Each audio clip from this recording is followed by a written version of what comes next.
One of the first seminars I ever went to was at a place called Dojo One in Utica. It was ran by a great guy named Lenny, and I met our guest there because I partnered with him. He was a southpaw, and he was a guy of my stature. He's a smaller guy. If you do jiu-jitsu, you know it's tough being a smaller guy because you really have to be on point with your technique and your strategy. And Mike has always been smooth with his technique. If it was striking or grappling, he always excelled in martial arts. He excelled so much that he recently opened up his own school, his own martial arts school. And it's just really cool to see how happy he is and how much he's thriving and how he's taken a really smart business approach to it all, where he's slowly dipping into the water, slowly building on top of the schedule that he has already. I just really thankful martial arts introduced me to Mike, because you'll see why he's such an awesome human being, and I can't wait to check out his school in the future. So here is my friend Mike Karam.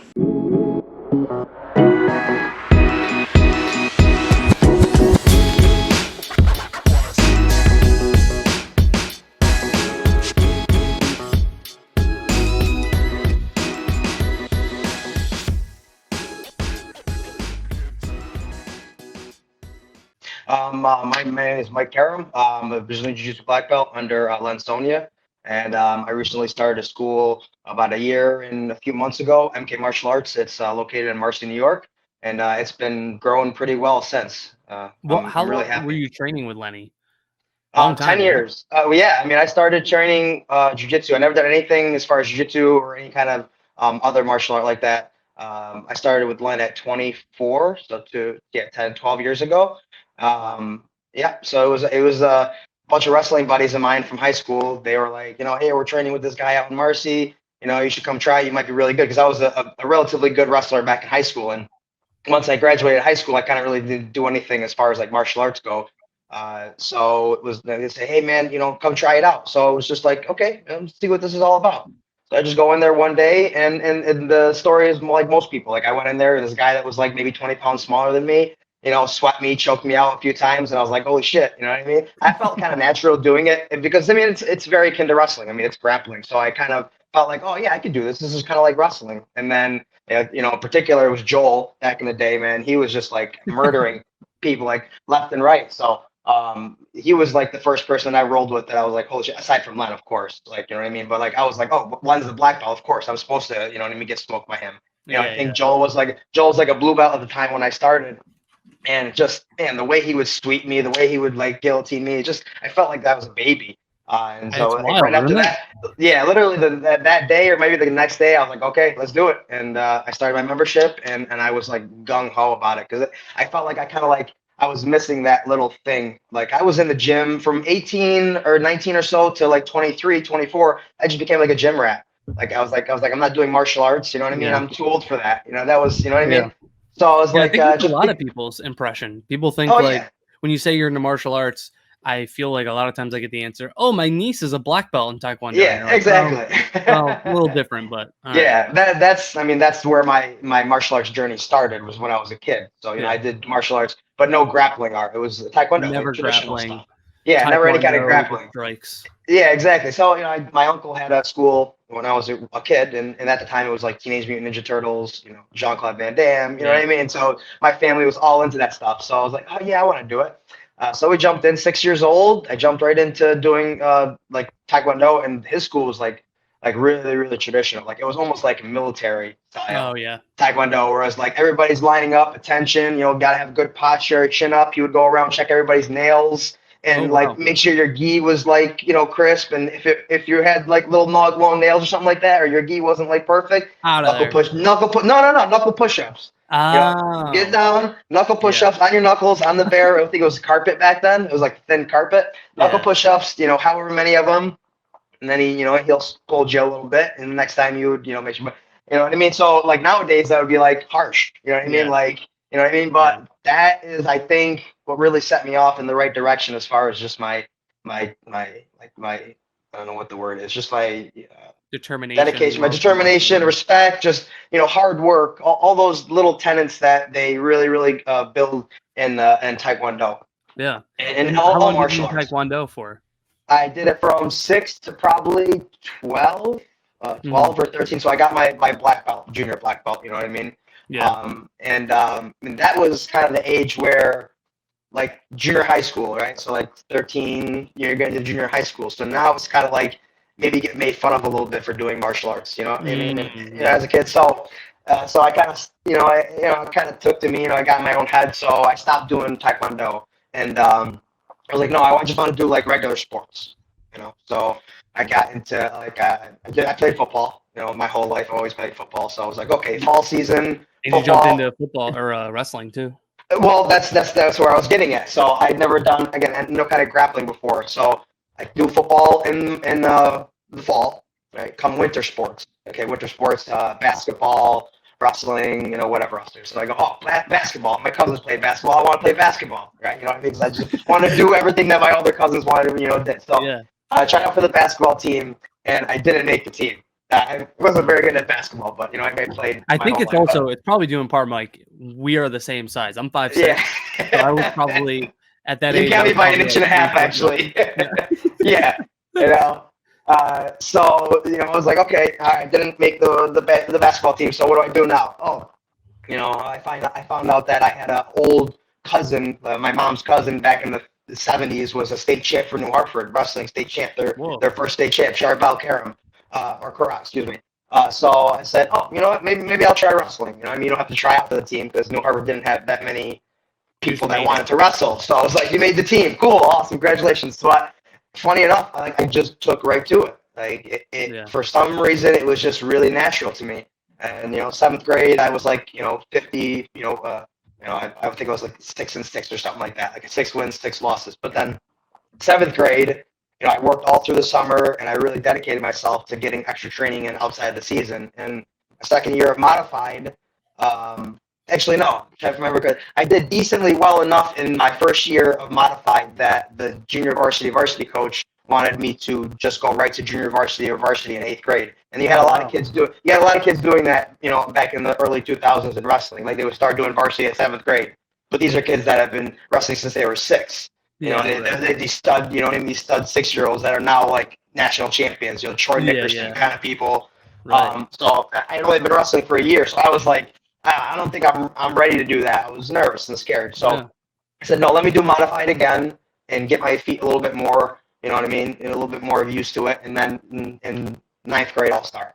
But in my 8th grade year, I ended up going undefeated in modified. And then at the end of the season, I was like, Yeah, that's should I have pushed myself in doing it? You know what I mean? Maybe I would have had more experience at the varsity level. I would have been even better than I became by the time I was a senior. Yeah. But again, it's the past. But Right. so I had a decent career going into high school. Enough to where I would want to wrestle for college, but my academics really didn't meet up to the standards of most schools. So I'm not getting any kind of wrestling scholarships at like the D3 level. Right. That's kind of where I was looking at. So I had to get my grades up a little bit. So it didn't end up working out as far as the wrestling in college goes. So, But when you went from wrestling in high school to Lenny's mats, it's a kind of a 2-part question. Yeah. What was the similarity between jiu-jitsu and wrestling, and what was the big difference between the two? The similarities is just obviously like the proximity, just being like this close to somebody, having their face in your face. Like I was used to that kind of stuff. When I was on top, I understood how to pin somebody down. Back then I understood the understanding of an underhook. Like when you're trying to pin somebody in side control, you got to make sure you have that underhook. It's very similar to half Nelson. And when you turn somebody over, you have your arm underneath theirs and your arm wrapped around their head, and that's how you get a pin. You know what I mean? So the familiar aspect of, okay, somebody's on top, somebody's on bottom, I got to hold this guy down, was very familiar. But like most wrestlers, being on my back, or being on my back, being in some kind of a guard was like Scary. It was scary. It's just your natural reaction as a wrestler is to turn to your knees so you can get back to your feet so you can escape. You know what I mean? Or and that's your natural reaction. And you learn really quick as a wrestler. You give up your back. The hooks come in, and now you got some guy on your neck. And if you don't know what to do from there, most of the time you're gonna get choked out. Right, especially when you start. And there's some people who, like us in the jiu-jitsu world, know that typical, like the stereotypical dude that walks in off the street but is like a Division I wrestler Yeah, who is yeah, so good at everything, but if you take his back and choke him, he yeah, panics, right? Because he yeah, just well, doesn't know yeah, what to do in that. for sure. And there's just natural instincts that it takes a little time for your brain to hardwire differently. Like those Yeah. instincts of like, you don't necessarily have to keep your chin down for wrestling. Like if anything, you want your chin up so you can, have like better posture. So again, little things like that. Posting your hand on the mat, to prevent a sweep. Sometimes it's a good idea. Sometimes it opens you up for other attacks. But yeah, or just overexerting your forward pressure. Right. Wrestling, you can overexert your forward pressure because eventually they're going to turn to their belly, because they don't want to get taken down. But with jiu-jitsu, that guy doesn't care about being on his back, so he's going to use that energy and sweep you. And I think you're starting to notice, and nowadays in like collegiate wrestling, you're starting to see a lot more like funky styles of wrestling. And I think it might have a little something to do with kind of the jiu-jitsu culture kind of getting mixed into wrestling. That Yeah, I would kind of agree. like that flowy kind of, or that funky style of wrestling they call it. Yeah. I think it's like a little bit of a mixture of jiu-jitsu starting to kind of come around. Coming to blend into a little bit of Yeah, wrestling, which is yeah, nice absolutely. because the two go really hand in hand together, especially Yeah, if you want to build like a good base for jiu-jitsu. Wrestling is fantastic. 100%. When you went to Lenny school, what was it about it? I feel like I probably already know the answer, but what was it about it that made you still keep wanting to come back the next day to jiu-jitsu? I mean, maybe it was just myself. Maybe like, hey, this is something that I'm not good at yet, but I know I can be. Just on my own determination and getting better. And like I said before, it kind of gave me that little fix that I felt like I was missing when I used to wrestle in high school. You get that little Yeah. endorphin rush, that little like that mano a mano kind of battle. You know what I mean? That's Yeah. kind of primal. You know what I mean? Yeah. And so I got that out of wrestling. You know what I mean? There's really nothing like wrestling. Like you're out there, you're by yourself or grappling. In jiu-jitsu and just these grappling arts, judo, sambo. It's you, it's somebody else, and that's it. Yep. It's just whoever has the best. Exactly. Form Playing team sports is awesome. You know what I mean? Like learning, teamwork, obviously communication, strategy, and that part. But you can almost always like have a scapegoat. Like, oh, we would have won, but this guy, he dropped the ball or he missed this or missed the that. Nobody to blame on the mat. That's it. Yep. You are there, you win or you don't win. There's nobody you can say, oh, whatever.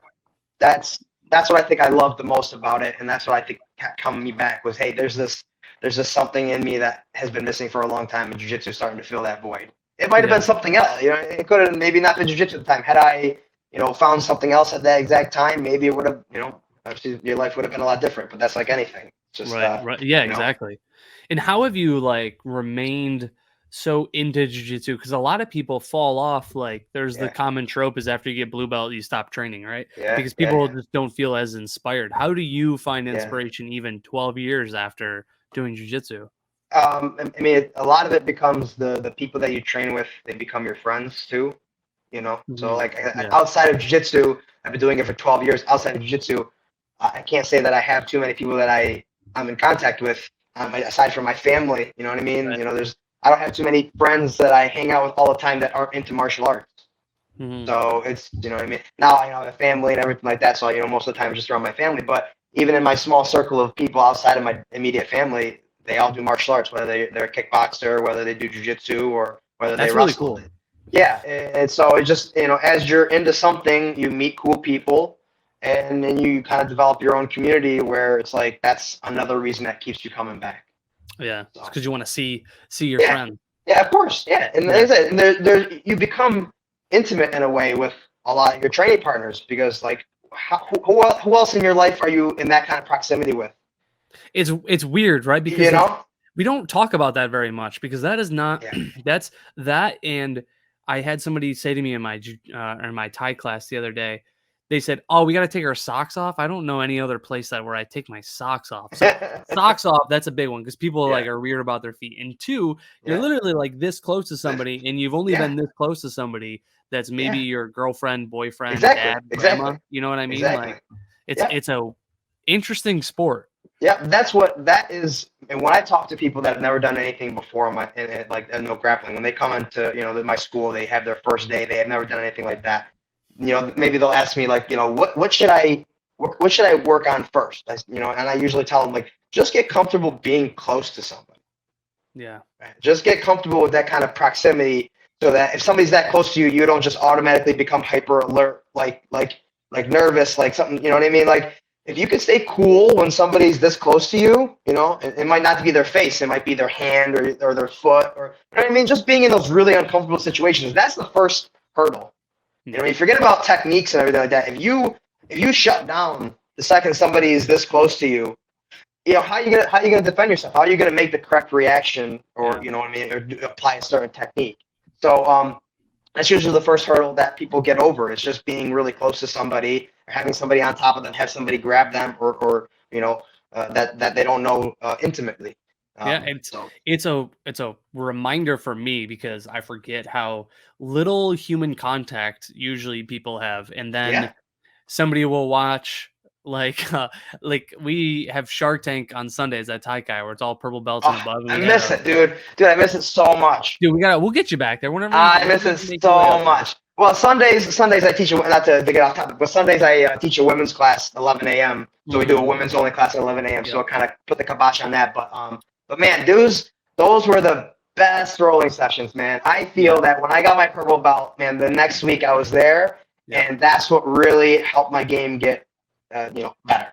Yeah. It was that fire that you need. At every level, you need that fire. You need to be put in that oven that cooks you that steel harder. You know what I mean? Yeah, right. What's the word for it? Not to like brag, but when you're rolling with a white belt, you can kind of like control them a lot. And if I'm going to a regular class, I can kind of control how the roll goes. Sure, but when I come to Shark Tank, there is no control. I roll with Chris Roach, black belt, Dennis, black belt, Steve Overin, black belt. Then I have Big Ed I roll with, which is he throws me around, and he's very nice about it. Though. He's Crazy Mike is a black belt, and all these guys are like 120 pounds bigger than me. So I cannot control shit. When I was there. I was there. I felt the same size. I felt great when I would get guys like Dickie, you know what I mean? Finally, Dickie's a monster. You know what I mean? Dickie's a monster, dude. But Dickie's a monster. I was like, okay, finally, somebody at least my size-ish. Give me somebody within. Yeah. You talk yourself into when you grapple, you're like, oh, finally, someone my size. And then you're like, Dickie, how much do you weigh? Dickie, 185. You're like, dude, that's still. Oh, you still got 30 pounds, Yeah, I'm walking around 145 now. It's just I thought I was gonna be heavier because of how little training I was doing during COVID. I was like, oh shoot, I'm definitely 160. You know what I mean? But luckily I was able to keep myself relatively. You got 145. 145 now. I was actually kind of surprised. The first time I stepped on a scale was forever. I probably didn't step on a scale for 2 years during COVID. And I just stepped on the scale probably a few weeks ago. But granted, I've been teaching for over a year now, so I'm a lot more active than I was in May of 2020. But I guess you're nor there. You're right. You know what I mean? Even a guy your size can still make you feel like you're way smaller than you are, or they're way bigger. I'll have people come up to me at Taikai that are other smaller framed people, and they'll ask me how do you plan to grapple the big guy? What would you say to that person who's same body type as us? What is your game plan? I mean, definitely get comfortable being on bottom. I mean, if you can get on top, great, obviously, but get comfortable being on bottom. Really focus on keeping yourself shelled up. Frames really, really strong, right? Don't overexert yourself. The overexertion is going to obviously open you up for a pass or, a submission. So especially when you're going with a bigger guy, you know what I mean, and you're maybe less experienced, really, really bring everything down to defensive level. You know what I mean? Don't try to overpower the person, obviously. Just focus on being more defensive.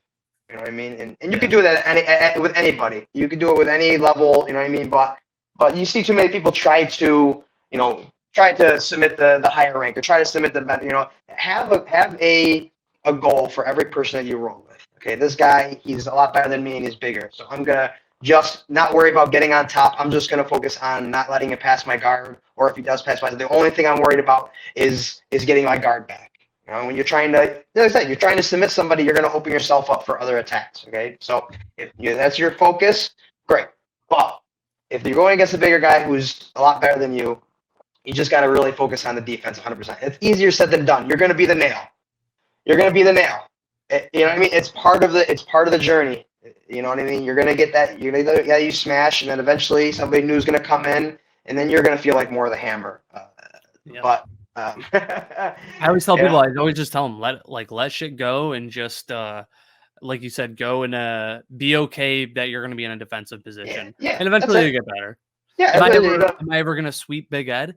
probably Probably not. not. Yeah, probably not. And But then if you do, you're always gonna be like, "Hey, let me sweep him" or yeah, something like yeah, that. yeah, Like, yeah, that's what you can always fall back on. You know what I mean? You know, they yeah. say that when you're whenever you're a professor, like, did I actually submit him? Did I actually sweep Nah, he him? Did I left. actually, you know what I mean? He probably let me. He probably let me. And nobody will ever know. Nobody will Yeah, ever know. yeah. When you were um, training at Lenny School, how many days a week were you devoting to training? man, it felt like it was every day, man. I mean, aside But you from there, also, maybe this is also different lifestyle, Mike, right? exactly, This is exactly. different Single, lifestyle back then. single, working at the time. I think so 2010. So I was working for my family restaurant. So I pretty much made my own schedule. I worked more of the early morning to lunch. You know what I mean? So I work by 3 o'clock, and so classes at 5:30, 6 o'clock. You know what I mean? So it was Yeah, like, okay, I got nothing else going on, no girlfriend, no kid. yeah. So get out of work, you know, go train every day, every day. And so, yeah, it had to have been 6 days a week I was training. I mean, it might have been seven sometimes. I can't Yeah. remember that long ago, but it had to have been 6, 7 days. And then also the time I got into like CrossFit. Oh, that's So right. I forgot you were into yeah, CrossFit for a yeah, while. yeah, yeah, yeah. It was a couple of years, maybe a year or two. Yeah, 2 years into training. I probably got into CrossFit. I think 2012. Yeah. So I was kind of going back and forth. So maybe I was doing like 6 days Jiu-Jitsu and one day CrossFit, or 5 and 2, whatever, like some kind of combination. Some days I would do probably CrossFit and then go work, go train afterward. Right. So I was gung ho with just getting fit Yeah. and being a good martial artist. Um, and But so pre-baby, what's that? pre-married man. Sure, of So course. Yeah, of course. different Yeah, yeah, yeah. lifestyle. Yeah, you know what I mean? Now that And I you had go have ahead. like made that transition, how have Yeah. you adjusted so you could still keep jujitsu in your life? I mean, as far as it is now like a business, Well, yeah, now it's your obviously business, right? now it's a business, so it's earning my income and earning my lifestyle. So I still have a job on the side. So when I first started the school, I had a full-time job, 45 hours a week in sales. So I was doing mainly early morning AM classes. So we would do like a 6:30 AM when I first started the program. It was 6:30 AM, 3 days a week, and Yeah. that's what I started my original crew in. So it was wake up 5:30, drive to the school, set up the mats, train, break the mats down, wipe them down, shower, go to work. Yeah. So I did that, 3 days a week as far as training, but I was working every day, Monday Yeah. through Saturday. So it was just waking up early in the morning and adding it to the list of things for me to do. So it was a struggle for a little while. I got used to it now. And now that I'm a little bit more into the school, it's kind of starting to grow. I've stepped back a little bit from my job. So now I'm part-time. Are you starting to I was gonna ask if you started to Yeah, wean yeah. off the other job. Yep. So now I go, part-time. And so with the time that I've gotten from join to part-time, I've added more classes, more programs. So that's the transition that I really wanted, was just slowly weaning my way away from the 9 to 5, and then at the same time building up Your business. my business. Not just membership wise, but like different programs. So women's program started off, and then I had the PM program added onto it. So now I'm just kind of adding the things that I was missing for the first year while I was figuring out the transition period. Yeah. Um, Now that you have made the transition from just training, not having to worry about a school, to now running your own school, how how has that affected the way that you think about training or you approach training? um, yeah, that's a good question. I don't really know how it's. I mean, it's just one more thing to think about. I mean, now Mhm. you're not only the instructor, but you're also the person that that might be a potential member. You know what I mean? Yep. So I mean, I have to take it. You got to put a little bit more effort into meeting the people. You know what I mean? Mhm. You got a little bit more. You know what I mean? Talk to the person, get to know them, rather than just feeling like, okay, I'm just a jujitsu instructor. This is the technique for the day. This is what we're drilling. All right, guys, See have you a good later. day. See you Yeah. later. You know what I mean? So, because again, if you're just the instructor, then if they come back for another class, You know what I mean? It's not really, that doesn't affect you. You know what I mean? You're Right. still getting, you know, and however, whatever you worked out, you get paid, you know, to teach this class. Okay, so Yeah. if you're still getting paid the same amount to teach the class, regardless if that new member signs up or doesn't. Just now you have to think about more broadly the Yeah, people that are joining. retention, you know, member retention, you know what I mean? You know, how that person is going to tell somebody else about their experience, you know what I mean? So now Right. it's just the next layer in, you know, going that transition from just being a jiu-jitsu practitioner or an instructor to being a business owner. Right. Um, and And do you have like your own designated building that's your jujitsu gym, or are you renting a space from a yeah, larger place? yeah. So Mohawk Valley Wellness is the facility that I rent space from. It is Nice. where I started CrossFit, you know, so many Yeah. years ago. So it started up as like a Oh, that's CrossFit. cool. Yeah, yeah. It started up as a CrossFit garage. You know what I mean? So, you know, whatever, a few hundred square feet, and then eventually he grew to a really big facility. The guy, the owner, John, he's actually a student of mine. So it kind of all circles back around. Oh, that's cool. Yeah, it was awesome. So, you know, I met him in 2012 when he was running the business, you know, and I became a student of his in CrossFit. And then so many years later, he got a jiu-jitsu. He got a jiu-jitsu also. And then the pandemic happened and jiu-jitsu kind of shut down. And then like I've always wanted to have my own school. It's Yeah. been a dream I literally since Blue Belt. Yeah. Since Blue Belt, I remember having the dream of I'm gonna have my own school one day. You know what I mean? So Yeah. when I got my black belt, literally 2 weeks later, COVID shut everything down. 2 weeks later, so I got my black belt in March of 2020, and COVID, you know, shut everything down mid March or something like that. So there might have Yeah, been a that's week. right. There might have been like a week overlap when I was training with my black belt.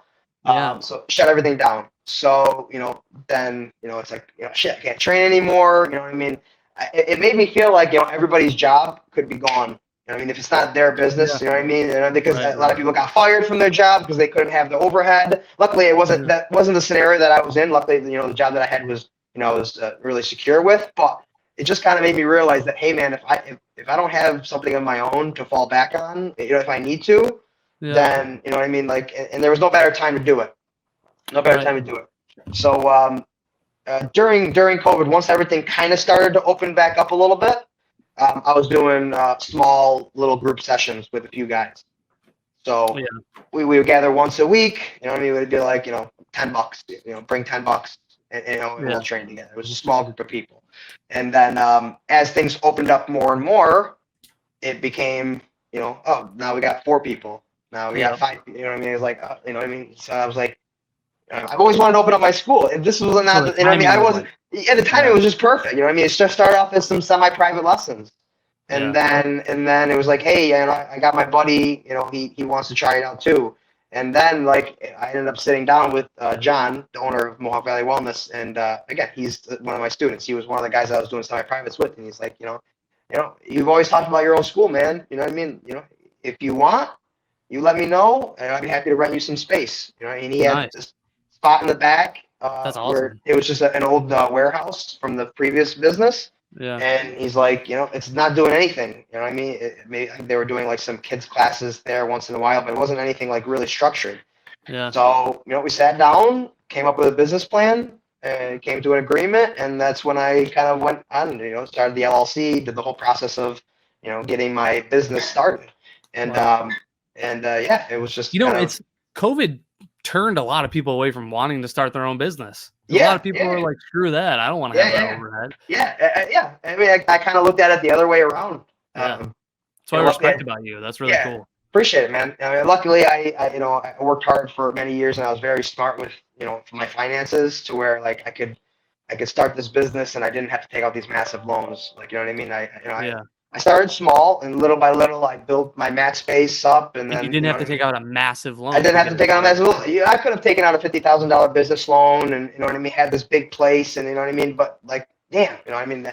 And I was worried about It's the scary. overhead of everybody. It's scary. Yeah. That's the risk. I mean, you know, taking out loans is, you know, the whole credit system, and I feel like it might be one of the things that like hurts more Americans than helps some Americans. Yeah. You know what I mean? Like, Yeah. yeah, Amen. yeah, you can use credit to help build, but you can also, you know, 1,000 people that have crazy credit card debt because they don't know how to control themselves. But Yeah. just having the option of having credit, I had that problem when I was 22. I went and got my first apartment, and I was young and stupid, and I needed stuff. You know what I mean? So like you're at Walmart and you're like, oh, a credit card, Walmart credit card. Put on the credit card. Literally, it's so stupid.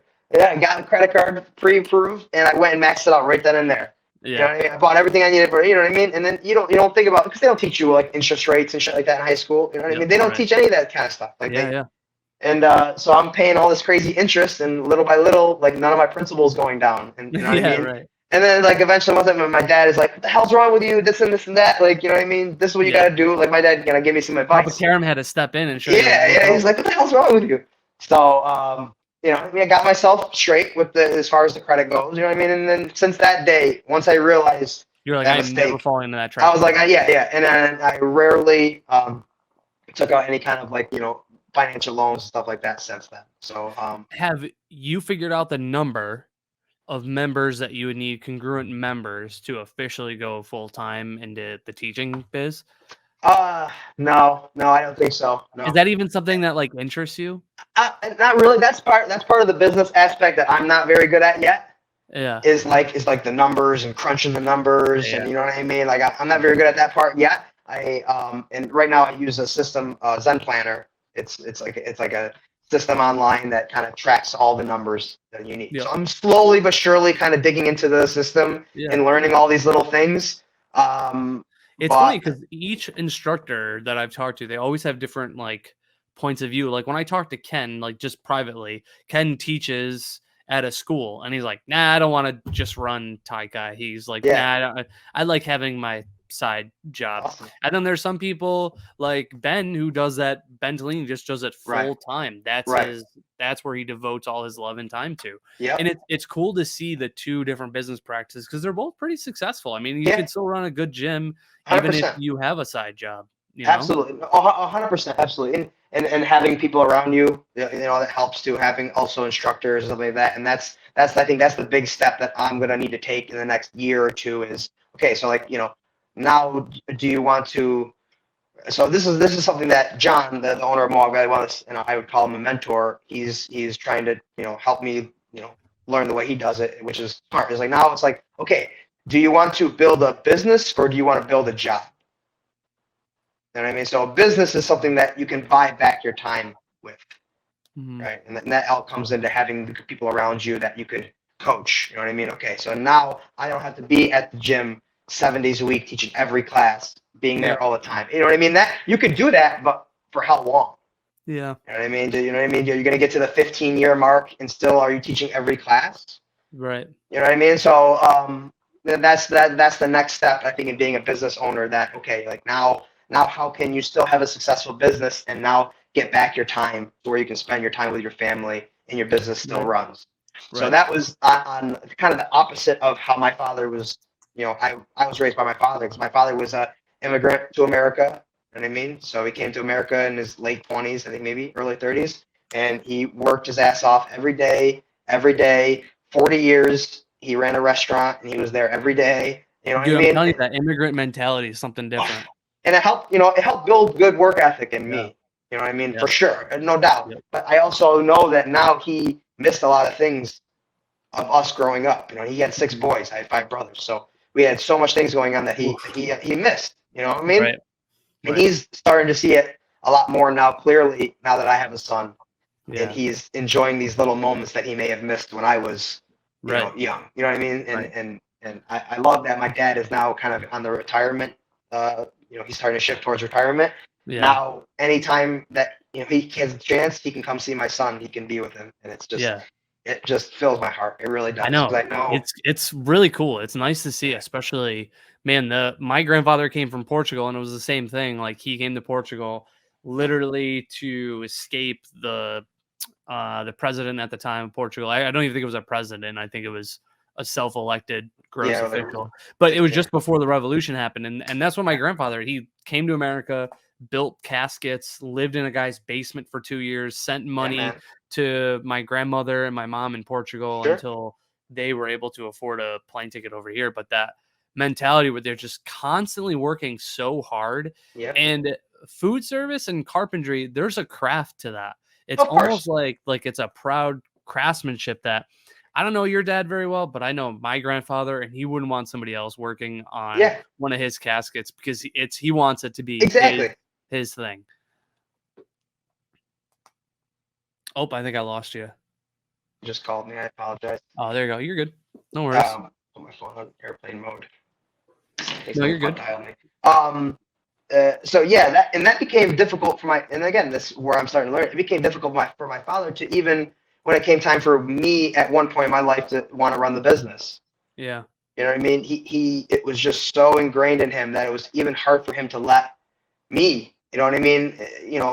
He did it okay. Like he was starting to walk away a little bit, and then but there would be like something just pulling him back. You know what I mean? Yeah. Like you know what I mean? No, I got to be there. Did he Luckily, I want you got to to the run the point. business? Yeah. Oh yeah. I got to the point where I was running the business. You know, for the most part, every day. Like I became Yeah. him. You know what I mean? Yeah. Enough to where he could go to visit Lebanon for a month. You know what I mean? Yeah. You know what I mean? But you know what I mean. Working for family's tough. You know what I mean? Yeah. It's tough. No You know what doubt. I mean? So Yeah, it no doubt. changes really quickly, and around the same time as when I started doing jiu-jitsu more, I kind of became really passionate at jiu-jitsu. I lost a little bit of the passion for working in the restaurant business. You know what I mean? You It was just kind found of something that it you was really yeah, like. it was a little shift in my passion that I kind of felt like, you know what I mean? Maybe this isn't what I want to do the rest of my life. I don't want to run a restaurant for the rest of my life. Yeah.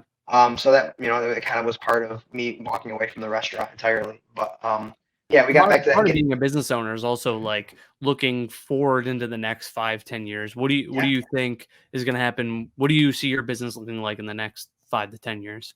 Yeah, so in the next 5 years for sure, I figured 5 years is a good goal to shoot for. I definitely want to start adding like there's a lot of things that I haven't done yet that I love to. I still want to add some sort of a kickboxing program. I still want to have a youth program. Like there's so many other things that I haven't really even touched on to yet that I can start to expand. As far as like do I see myself having my own facility somewhere? You know what I mean? As far as expansion and growth. I don't know. At this point right now, I really love the facility that I'm in.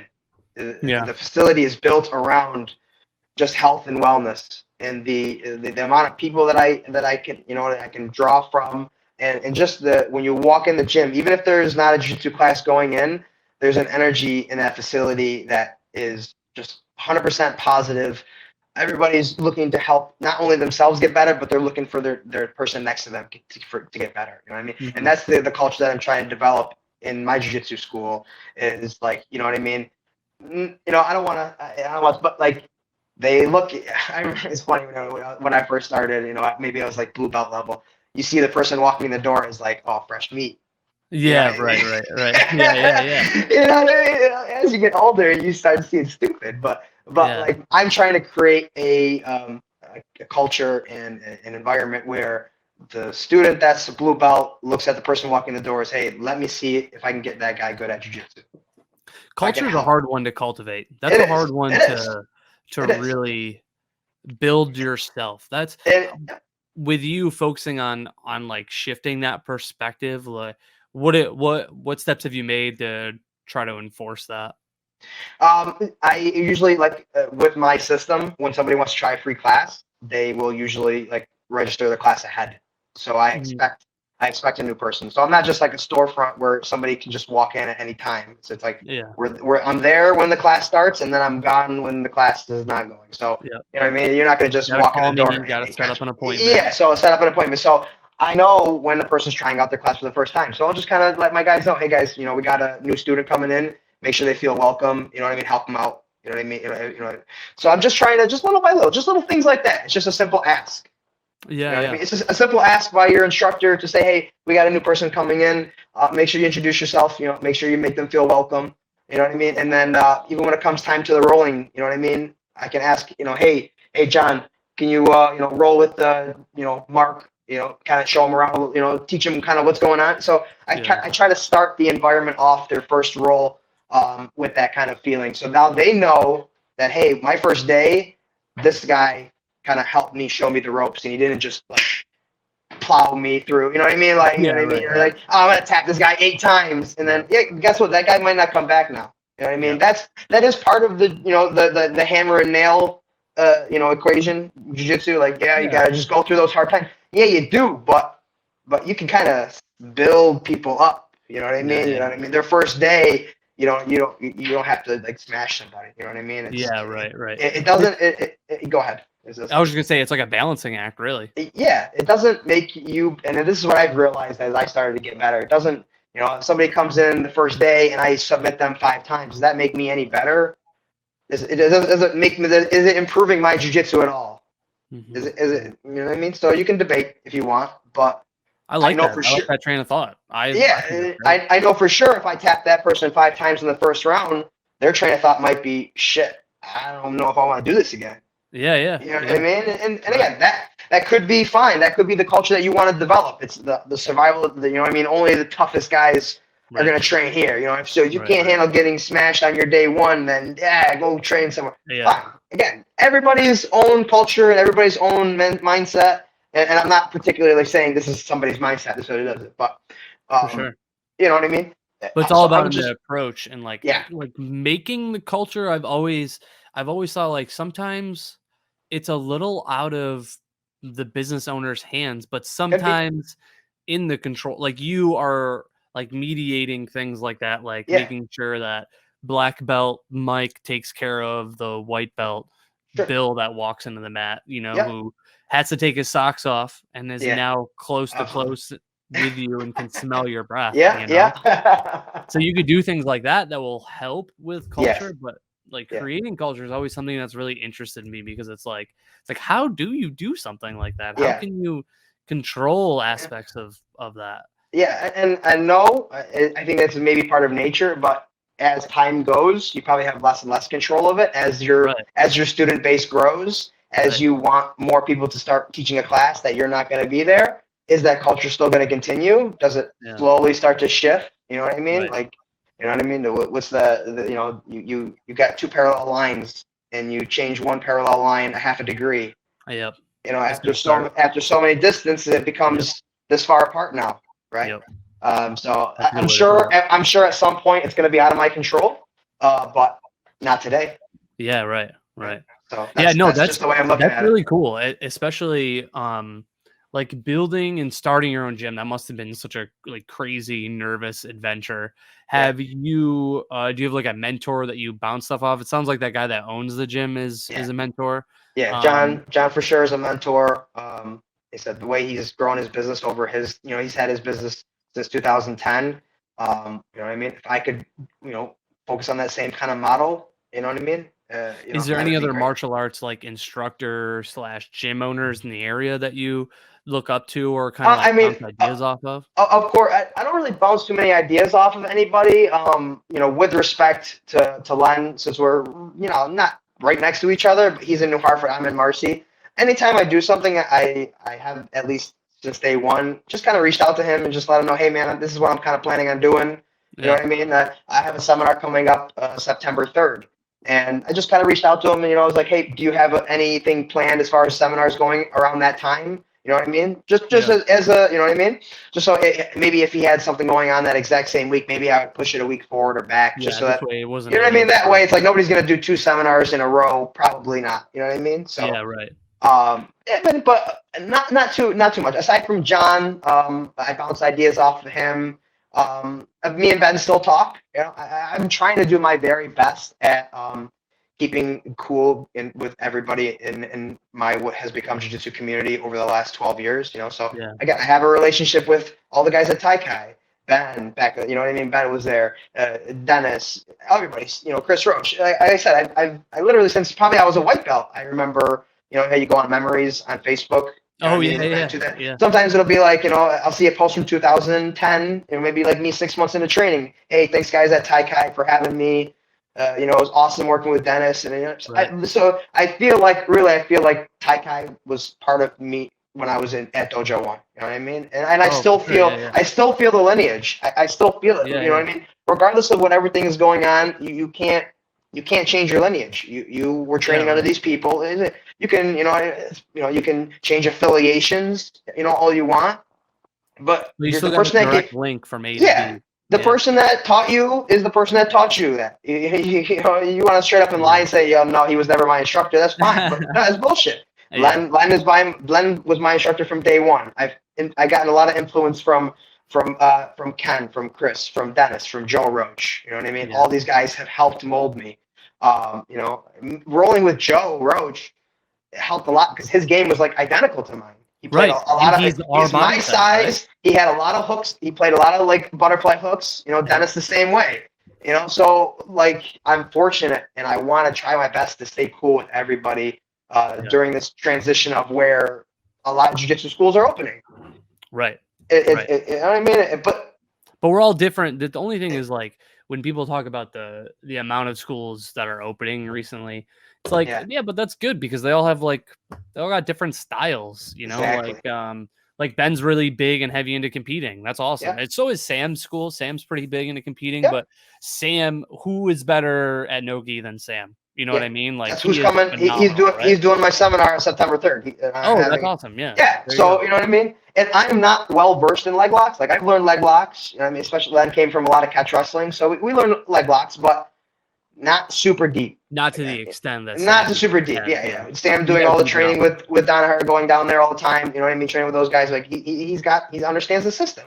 Yeah. And so it's like as a black belt now, I don't have time to constantly go train with go train here, go train there because I have my own school. Bring them to you. So right? now my goal or my outlook is that now I'm going to start bringing people to me that can teach me things that maybe I'm missing. Just spitting off things like, okay, like I know I don't play Spider Guard very much. That was going to be one of the questions I asked was like, how do you now learn more now that you're teaching so much? And that answers it. So like, I mean, I know guys like Dennis. You know what I mean? He plays Spider Guard. You know what I mean? So I'm sure he has a wealth of knowledge of Spider Guard.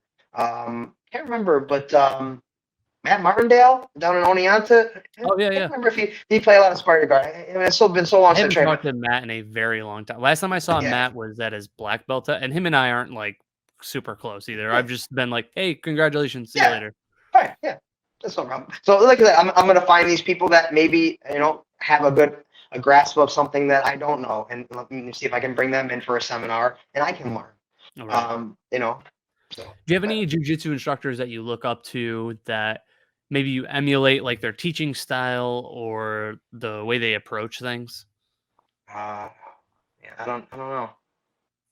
I mean, I follow a lot of jiu-jitsu instructors online because that also helps. We're lucky enough to have a good resource on YouTube. I mean, say what you want about YouTube, but when you get to a certain level of jiu-jitsu, you can watch you can watch a YouTube video and you can learn a move. Yeah. I remember specifically one of Marcelo's black belts, his main black belt that he does some instructions with, Paul Schreiner. I remember vividly watching a video of a Paul Schreiner arm lock, and literally the next day I started doing it and I implemented it right into my game. Oh, I mean? It's a sneaky little shotgun arm bar from kind of a north-south position. And I remember, I was probably a purple belt or something like that at that point. I watched this video on YouTube, and I learned it. So we're lucky enough to now in our day and age to have that kind of resource. Back 10 years ago, it was you got to buy their DVD, and then 10 years before that it was you got to buy the book. You know what I mean? And probably 1999 or whatever, I was like, okay, I'm going to buy this guy's book. And that's I've never been that kind of a learner. Dude, look at this one, right?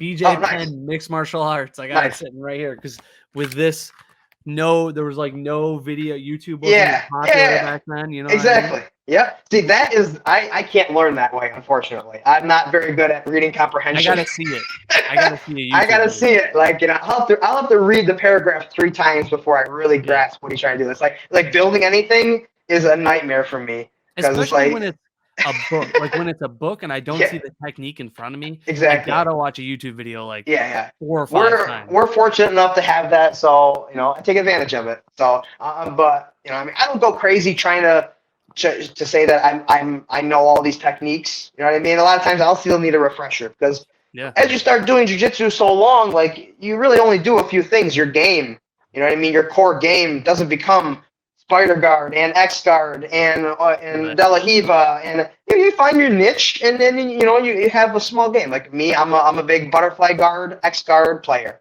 You know what I mean? That's I'm all about hooks. Anytime I can find a hook inside of somebody's knee, I'm gonna play that. So, again, Yeah, so I play a lot of X guard. I play a lot of butterfly guard. So like I said, that's my goal now is to try to continue to learn, is bring people in that I know more than me about a certain topic. Right, right. When you are creating like your class plans, are they all linked together, or are they like today we'll talk about the arm bar, I think tomorrow we'll go over triangle? Yeah. So the first year I tried to create or put together, so to speak, a little bit of a curriculum where Mm, it was mainly focused on self defense stuff that I've learned, some stuff that I've taken offline. You know what I mean? Some things yep. that okay, very similar to a combatives program, right? So self defense was mainly my main concern when we first started. So July 20th of 2020 is where I had my first class, and we started right from the ground up. You know what I mean? I started with okay, what are we going to learn on day one? What if you had to teach somebody jujitsu? What's day one? What are you going to teach them? You know what I Off the top of mean? my head is like Oompa and just position. Yeah, like okay, aside from just solo drills, like Yep. you teach somebody the shrimp, you teach somebody the upa just by itself, but Yep. an actual technique where somebody's on top of them. You know what I mean? Generally, I think of like worst case scenarios. You know what I Hmm. mean? So okay, you could start off with distance management from the feet. That could be your first. You Oh know what I yeah. mean? Yeah. Understanding how to make space when they come forward. When they come forward, you crash, you clinch. You know what I mean? You could teach people that. Sorry, people are sending me shit. Oh, you're good. Uh, but I started off. Okay, what's the worst case scenario that somebody should learn on day one? Mountain escapes. Trap and Hmm. roll escape. Bridge escape. You know what I mean? So I started from there, and it was just kind of a little bit of a build. Okay, what do I think would probably be the next one? Okay, side control. Okay, that's probably the next maybe worst case scenario. Okay, let's learn Yep. how to escape side control. Um, so it just took time. This is what I did during kind of COVID was, you know what I mean? I took some time. I was just kind of mapping out what I thought were really, really important techniques. Yeah. Um, Man, and you were that's in it. COVID knowing that you wanted to start that business. Well, it's You always were been like something getting that, things yeah, it's ready. always been something that like I said, dreamed of. That's And when we awesome. started doing, when we started doing these little semi-private lessons, when things kind of started open up, maybe it was maybe like 7 months or so, like after things. I got married August of 2020. So I got married Mhm. August 2000. I was probably planning this a month or two before that. So Oh about wow. 5 months into COVID, once summer hit and the numbers Yeah. were starting to kind of track down, Yeah. kind of things are starting to happen again. Things are Yep. starting to be opened up. You know what I mean? Yeah. So it was kind of like right at that moment where he asked me about doing some semi-privates. And then that's kind of when I started to like have a little like something in my head like Yeah. this could become a business, this could become something that I want to do. Maybe I didn't see it as a business right there, but I said it's like, hey, this is kind of working baby steps towards what I want. Right. So it wasn't like day one I have this huge beautiful facility where I have 1,200 square, you know what I mean? It Baby wasn't like steps. that. I started off with literally buying 4x8 gymnastics mats, Oh those yeah. ones that fold up into three, Yeah. like there's all. So I bought like from Amazon. I bought like $500 worth of those gymnastics mats. We maybe had 300 square feet. Yeah. You know what I mean? And then after we did that for a few weeks, you know what I mean? I would build up a little bit of I would spend a little bit more, obviously, and I would get like another couple hundred square feet. Okay, so now we got 500 square feet, and then just little by little, I started kind of adding to the square footage of my space. And then Right. okay, these mats are starting to rip. You know what I mean? So now, okay, so this is when I put my biggest expense forward. I went into my pocket. I took my savings and I bought maybe 700 800 square feet of mats from like Dahmer. I think it was Yeah. Dahmer I bought. So I put my order in, waited for the mats to come up, and then again, just continued to slowly. That's where I started. I started on when I had my first class, July 20th, 2021. I had 800 square feet of mats, and that was it. Wow. No wall mats, no, you know what I mean, Yeah. not no more than that. So that's what I started with, and then like I said, I would do the class, break it down after I mopped them, folded them up because that area was still being used. Um, Right. so and then just little by time, little by little, I got more mat space. My mat space became permanent, so I didn't have to keep breaking it down. And then once I kind of had the business running for a little almost a year, I invested. almost every penny that I made during this whole year of having the business, I invested it back into the business. That's a smart move. Because I still had my full-time job, so I was still making the same amount of money. I was just putting a little bit more effort into my life. So after the business, so almost every penny, I even paid myself a penny into my personal account. I haven't paid myself a penny. I've invested every penny that I've made back into the school, whether it be more equipment, the wall mats, making it feel more like a school, decals and marketing. You know what I mean? So, so it's really cool to see you running your own place now. I love seeing that. I appreciate it. It's awesome. When we were training, I always you had gone way farther on the jiu-jitsu path, and I was just more Thai. So it was like I always got to just be not trying to like blow smoke up your ass, but I looked up to you because of your style and because we were so similar, you know, in body type. So it's like it's really cool to see how much of a killer you are on the mats, and now to see you like flourishing in like in a teaching position. It's really cool. I appreciate that, man. And man, you dude, who does more stuff than you? Like, I know, I'm all over. Dude, you're in everything, man. You're good at podcasting, you're a realtor, you're Muay Thai instructor, you still do jiu-jitsu, man. It's awesome, man. And that's great, man. That's being well-rounded, being well-versed, you know what I mean? That's awesome.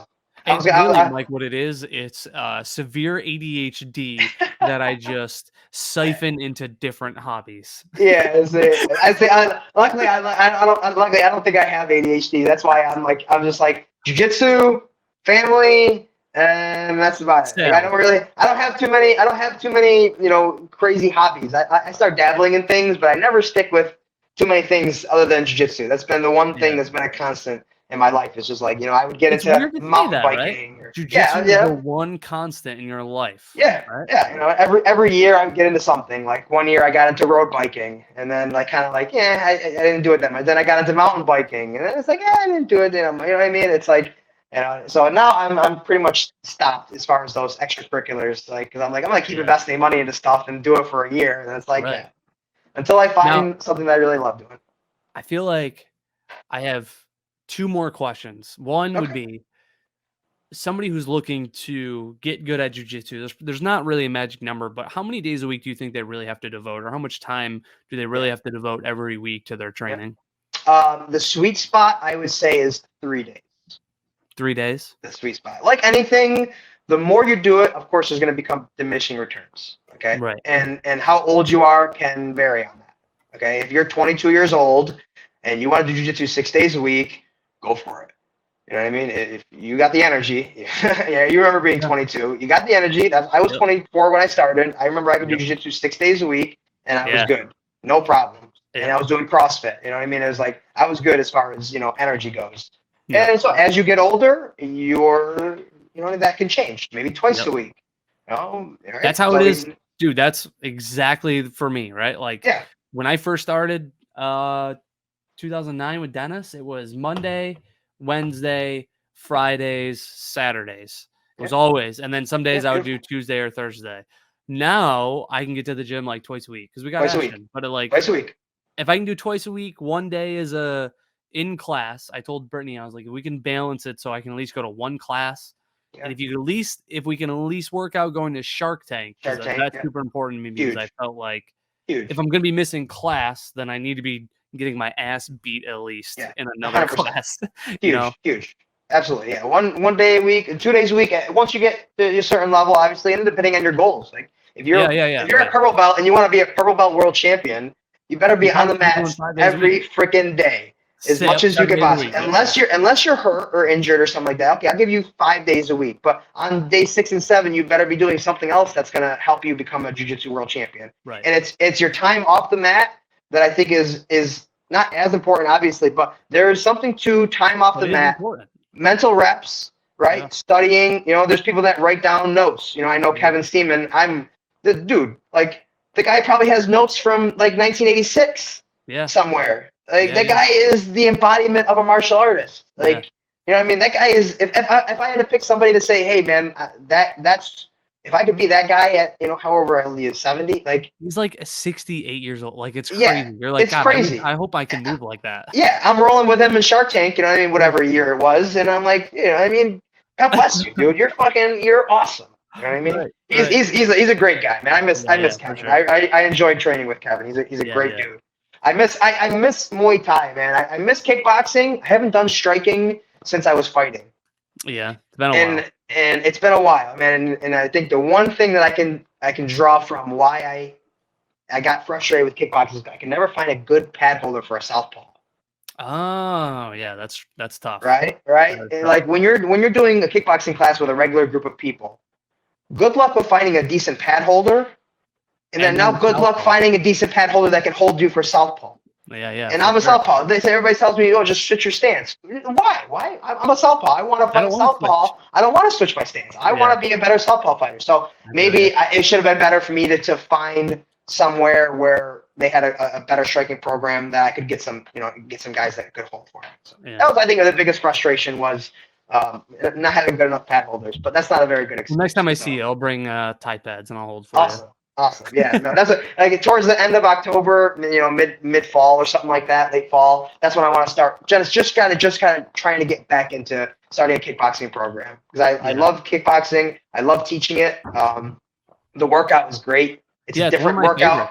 It's a different workout than jiu-jitsu. You know what I mean? You feel a lot more much different. You feel like lighter on your feet when you're done. Your hips become a little bit more dexterity with your hips. You know what I mean? Mm-hmm. And it's just different, but I miss it. So that's why that's my next addition to my program would be adding kickboxing. Yeah. I feel like I had one more. Oh, okay. We'll end on this question. I think this will be a good one. What is one piece of advice you would give anybody who's doing jiu-jitsu right now? It's very broad. It's very broad, right? So like I said before, like it depends on obviously where you are in your jiu-jitsu journey. So if you're just starting off in jiu-jitsu, man, I think at this point, you're not going to find any bad jiu-jitsu schools, right? You know what I mean? That's to everybody's opinion. But, if you go to any jiu-jitsu school that's in the area, you're going to get a decent instructor. You're going to get somebody that, knows how to teach jiu-jitsu. Biggest thing is you got to just like the people that you're around. Because like I said before, if you don't become gung-ho with jiu-jitsu on day one, if you don't become hard, like I love this, I can't wait to do it, the people around you are going to be the people that keep you coming back. So if you can find that community, like I talked about before, if you can enjoy the people that you're training with, that's going to be one of your biggest factors. That and just the proximity of the school, I guess. Mm-hmm. You know what I mean? Because you can drive 45 minutes and train with that school, but if you got a decent jiu-jitsu school that's 10 minutes away from your house, you know what I mean? I mean, time is so freaking precious, man. It's like, especially 45 minutes. That's an hour and a half of your day eaten up. Exactly. You know what I mean? And especially if you want to become a family person, you want to be able to have time. You know what I mean? Yeah. If you want to take 3.5 hours out of every day between the drive, the training, the cool down, the shooting the shit after class, because it always happens. You know what I mean? Yep. And then the drive back home, you got 3.5 hours that you're putting into something. So,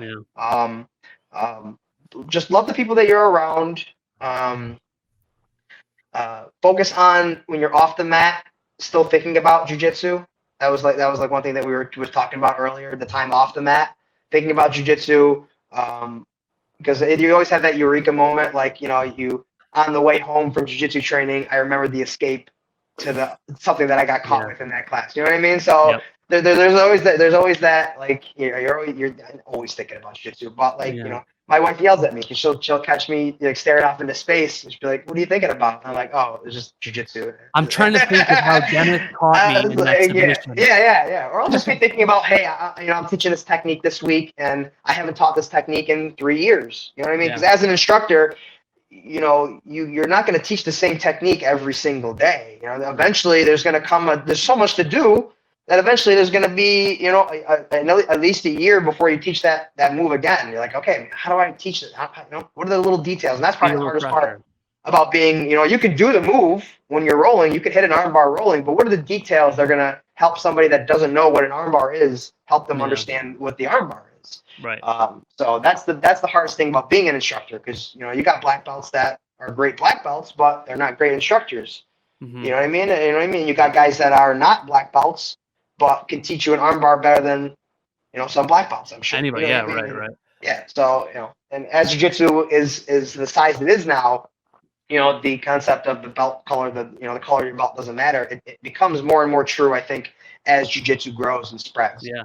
And as it gets bigger and bigger. Yeah, absolutely. You got freaking killers now. They're 19 years old. Yeah, absolute murderers. Yep. It's like, oh fuck, yeah, they're like, right, because jiu-jitsu you can't get a blue belt until you're 16. Purple belts were treasured as gods. Yeah, and as smart the jiu-jitsu, like you have to be so old to get a black belt. Maybe that's smart. I think that's a smart thing that you know what I mean. But even then, like you still got these 15-year-olds.